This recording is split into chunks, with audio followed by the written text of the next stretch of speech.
Injil tanpa salib, sebuah tragedi rohani. Dalam upaya kami memberkati kehidupan rohani Anda, kami terus berinvestasi dalam perenungan dan penyelidikan firman Tuhan. Nah, hari ini kita akan merenungkan sebuah tragedi besar dalam dunia rohani masa kini. Pembangunan Injil tanpa salib, sebuah berita baik yang telah kehilangan intinya, saudara. Injil tanpa salib adalah pesan yang menjanjikan, yang memberikan penghiburan tanpa pertobatan, berkat tanpa ketaatan, keselamatan tanpa transformasi. Injil seperti ini terdengar manis, saudara, tetapi kosong dari kuasa untuk menyelamatkan. Ini adalah Injil yang diencerkan, Injil yang dangkal dan berpusat pada manusia. Ini membentuk jemaat yang aktif namun tidak diubahkan, yang tahu ayat-ayat Alkitab tapi tidak mengenal Tuhan secara pribadi. Nah, Bapak Ibu Saudara, banyak orang menghadiri kehadiran kebaktian, tergerak oleh lagu-lagu dan khotbah-khotbah, namun tidak pernah menyerahkan dirinya kepada ketuhanan Kristus. Mereka adalah orang-orang yang pada akhirnya akan mendengar kata itu yang mengerikan. Apa sebutan daripada Yesus untuk orang-orang seperti ini? Aku tidak pernah mengenal kamu. Saudaraku, Yesus tidak pernah menyembunyikan biaya pemuritan. Dalam Lukas 9 ayat 23 ia berkata, "Setiap orang yang mau mengikut aku, ia harus menyangkal dirinya, memikul salibnya setiap hari dan mengikut aku." Nah, penyertaan ini menunjukkan bahwa iman sejati menuntut pengorbanan. Ia menuntut penyangkalan diri, kematian atas ego, dan penyerahan total kepada kehendak Allah. Namun banyak gereja saat ini justru mengajarkan sebaliknya, sebuah iman yang memanjakan ego, menyesuaikan pesan dengan keinginan jemaat, dan menawarkan kerajaan tanpa raja. Yohanes 6 memberikan gambaran nyata tentang hal ini. Ketika Yesus melipat gandakan roti dan ikan, banyak orang mengikut dia. Tapi saat ia berbicara tentang memakan dagingnya dan meminum darahnya, simbol penyerahan total, mereka mengundurkan diri. Mereka mengikut Yesus karena manfaat, bukan karena iman. Mereka mencari mujizat, bukan ketaatan. Dan ketika pesan Yesus menjadi menuntut, mereka meninggalkan dia. Yesus tidak mengejar mereka, justru menoleh kepada murid-murid dan bertanya, "Apakah kamu tidak mau pergi juga?" Tertulis dalam Yohanes 6 ayat 67. Nah, pertanyaan ini masih bergema hari ini, saudara. Petrus menjawab dengan pengakuan iman sejati.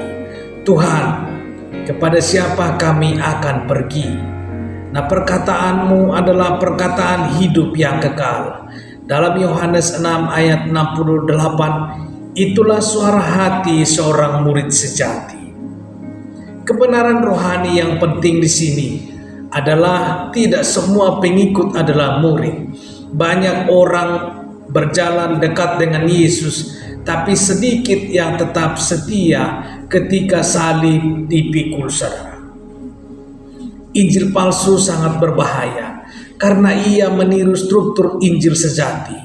Ia memakai nama Yesus, mengutip ayat Alkitab, menyelenggarakan kebaktian, tetapi tidak menuntut pertobatan.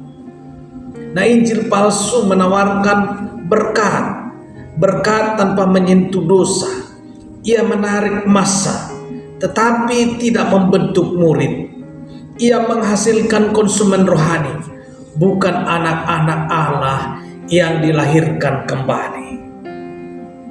Nah, ketika kebenaran akhirnya muncul, barulah mereka sadar bahwa mereka tidak pernah dikenal oleh Tuhan, karena mereka tidak pernah sungguh-sungguh dilahirkan dari roh.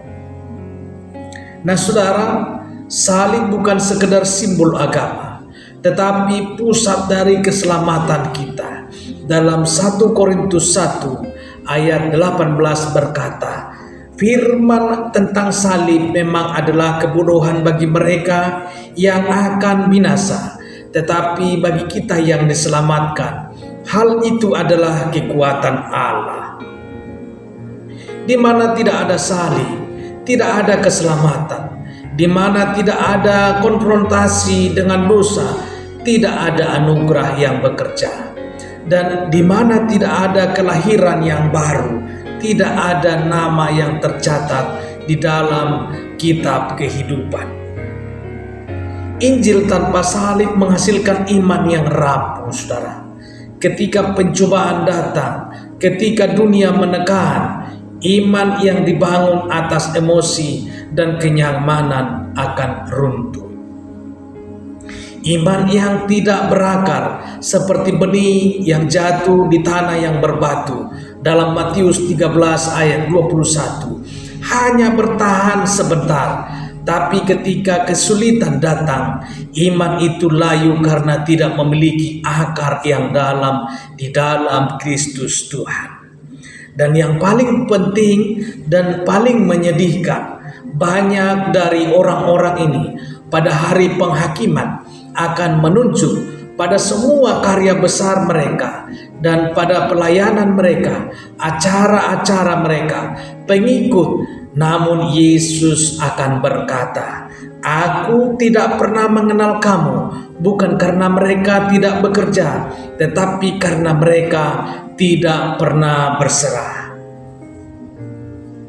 Bapak Ibu Saudaraku dikasihi Tuhan, kiranya kebenaran firman Tuhan yang diperdengarkan pada saat hari ini dapat menerangi setiap pemikiran kita untuk mengambil posisi lebih intim, lebih dekat kepada Tuhan, bukan hanya menjadi rutinitas. Kelemahan, kekuatan adalah berdampingan dalam kehidupan kita, tetapi yang jelas dan yang menjadi mendasar bahwa kita harus siap sedia memikul salib dan bertobat kepada Tuhan. Tuhan Yesus memberkati. Amin.